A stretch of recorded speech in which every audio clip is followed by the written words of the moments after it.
we're gonna go to our last segment then. Would you rather?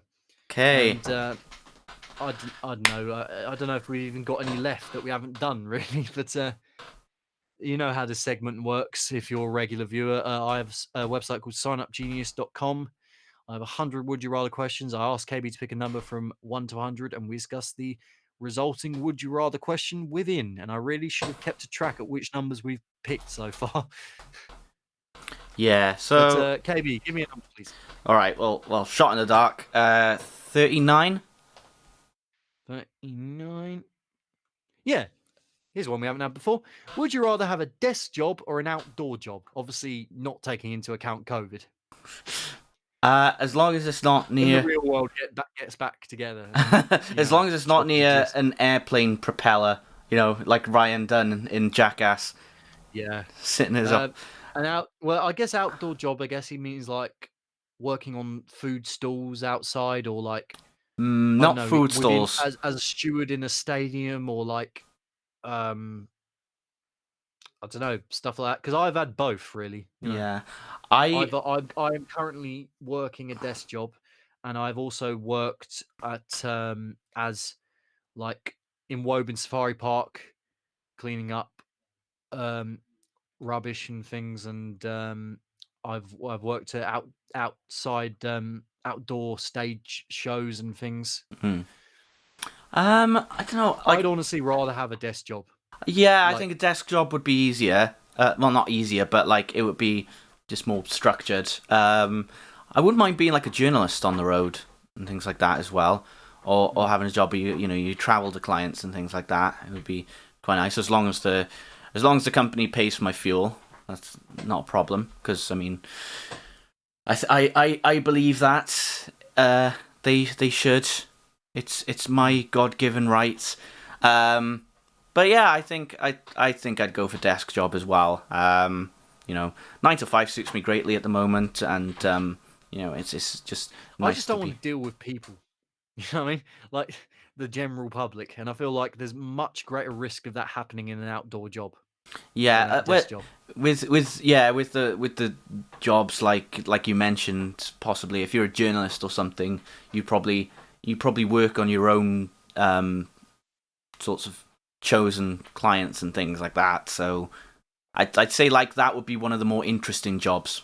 I'd say, or if you join the army or something like that, and that is your kind of thing, then that could be somewhat exciting as well. I don't know the ins Yeah, I and guess outs. yeah, army. That's the point as an outdoor job. But yeah, and I guess you have the monotony of a desk job, kind of being in the same place. Whereas an outdoor job, I guess you could roam around Yeah, more places. I'm not too bad at like being able to multitask while at a desk job, like with music and things, just listening to music and cracking on.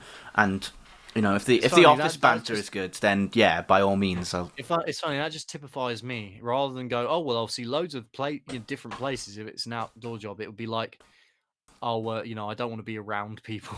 I hate people. I think I'd still go at this moment in time. I'm very satisfied with having a desk job Mm. and seeing the same colleagues and not having to deal with the general public. So I second that. I think there we go. if I was like a big YouTuber or something like that, I would like my days like to be divided into days where I'm filming, days where I'm then editing and writing and things like that. Not like 5 days a week on the road and things like that. Like that's kind of what made me not want to like go into the direction of being a wrestler. That was always like the thought I had in the back of my mind, like lack of sleep, bruising my body up. Having to pay your own expenses. Yeah, For travel. yeah, like that's why they suggest having a union in for wrestling. But that's a story for another time. Another time. Actually, that was Well, it's a story we've kind of already covered. But, yeah. I think you all know our views on that. Right. So we'll do one more then. Yep. And then we'll call it a day. So another number, please. 49. 49. Would you rather watch the big game at home or live at the stadium? Live at the stadium. No, live at the stadium. I was gonna say,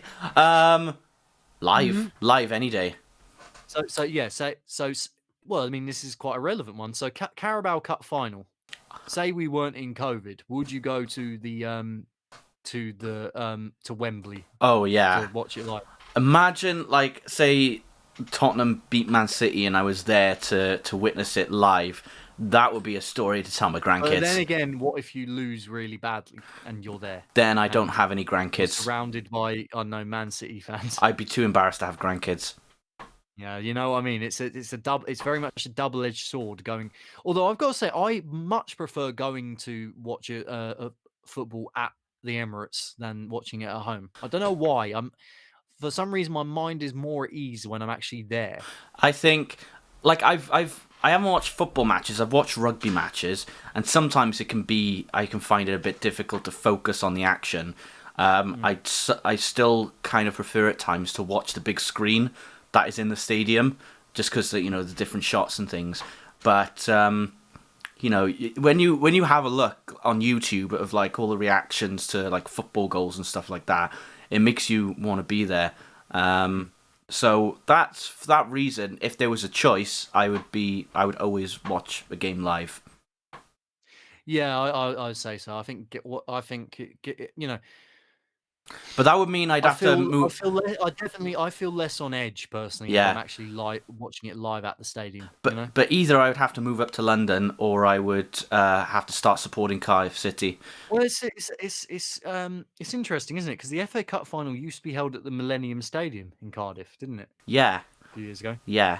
So that would have been good if it still was, Oh yeah, or like certain domestic cups were held at the Millennium Stadium. yeah. Like, And my dad always preferred the Millennium Stadium to Wembley. yeah, Personally. there isn't. Well, there's a reason why when other rugby teams go there, they prefer to have the roof open, because they hate the idea of the atmosphere being contained and echoing across the stadium when the roof is closed. Have you ever been to Millennium Stadium?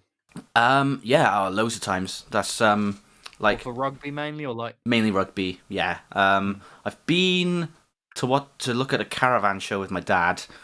That never again. Nice. Although they did have quite nice caravans. I give them a. Like, I remember when my dad was on the phone to my auntie's husband at the time, and he was like, "Oh, I'm going to a caravan show. Is there anything you need?" And he's just like, "Well, how about a caravan?" Makes sense. That's why you're there. Yeah, interesting place to hold it though. At the Millennium Stadium. Yeah, but it's mainly only been that. I have never watched a show, a music gig in a stadium. Yeah, I was actually due to see Foo Fighters at Wembley Stadium in 2017, Yeah. and or was it 16? I think it was, or was it 15? I think it might have been 15. Sorry, 2015. I And that was the year Dave broke his leg in Sweden. Oh yeah. So they had to reschedule it to Milton Keynes Bowl, which was good because Milton Keynes Bowl was a lot easier for me to get to back then. But I still regret, I wish I could have seen Foo Fighters at Wembley. That would have been awesome. I would have had fully fit there. Yeah, I would have had the opportunity to see Rammstein in Millennium Stadium this year as well. 'Cause I love that one. Really? What, they're going to play Wembley Stadium? Yeah. So that would have been fantastic. I've been to Wembley Arena for a gig. I went to see Queens of the Stone Age there. Mm-hmm. That's Wembley Arena, obviously, rather than the stadium. But I have seen an actual football match at Wembley Stadium. It was the Community Shield Chelsea Arsenal a Oh few wow. years ago. We won on penalties. Was that when Chelsea won the UCL with Mourinho or not? This was 2000 and Or am I thinking of something different? 17, 18? 2018, I think it was. And it was the debut of Kolasinac.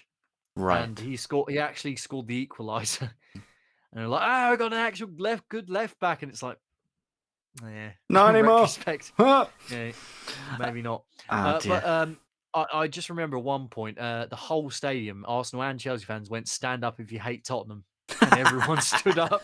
Everyone, even like Arsenal and Chelsea fans. That was the thing. Like me and the rugby club that I was part of during my teenage years, we went to the Swansea Liberty Stadium to watch Ospreys play Scarlets.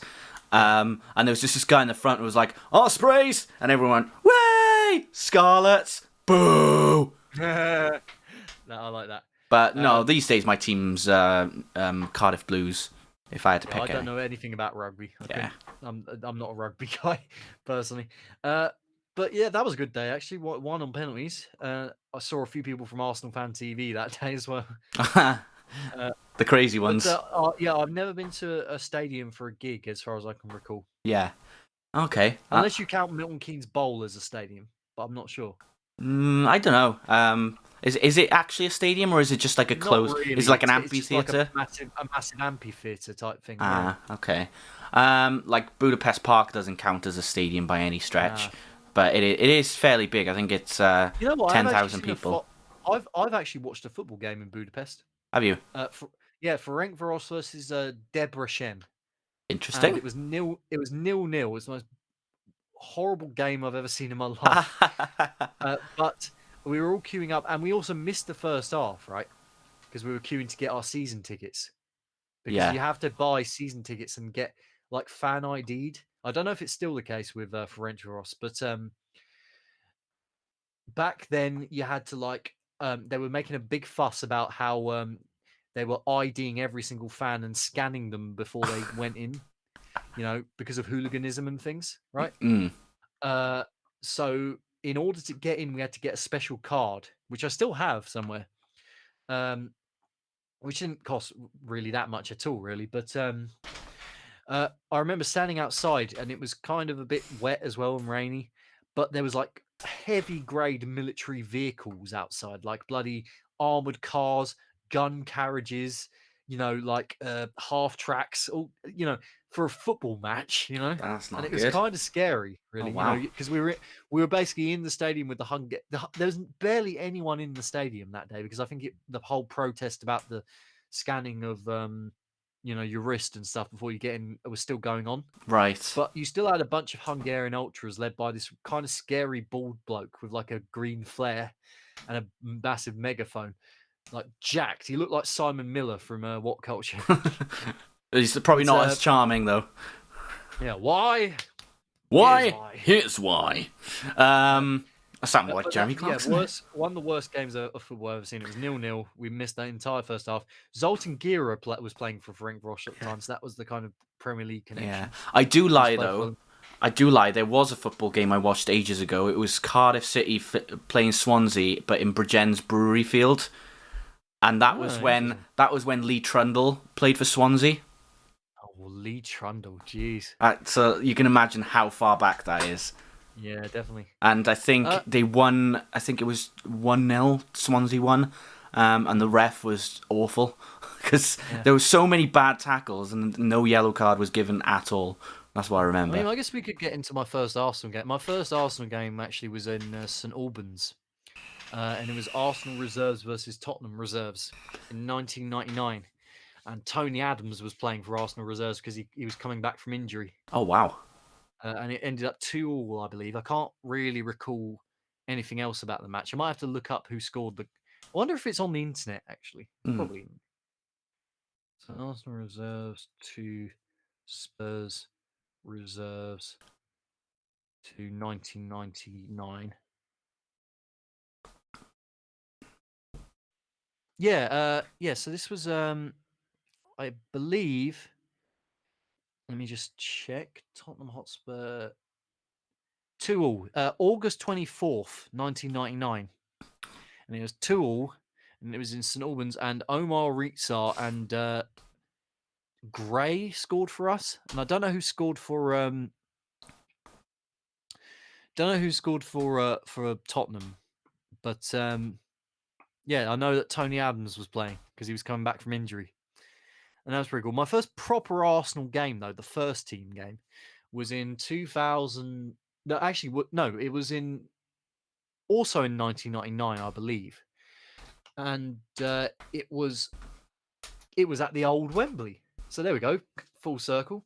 And it was Arsenal v Fiorentina when Arsenal used to play their Champions League games at the old Wembley because Highbury wasn't deemed fit enough for capacity wise for the Champions League.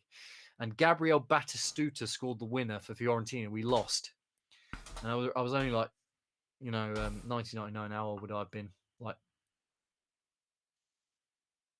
like 6 or something.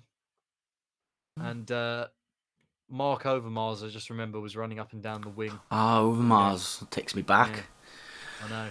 He's also an icon in FIFA 21 that I was considering getting, but then I opted in for Neymar instead. He was a fantastic player, Overmars. And I've seen Dennis. I've had the privilege to say I've seen Thierry Henry score and Dennis Bergkamp play, and all the greats. I'll have to once lockdown is lifted. I need to go up and watch a game. What, at the Tottenham Hotspur Stadium? Yeah. Yeah. I'd love to see that, and I'd love to be at one where Son scores a banger. Agree that watching it live is better than watching a game. Yeah, I think so. Bless you. There we go. Let's put a timestamp on that. Uh-huh.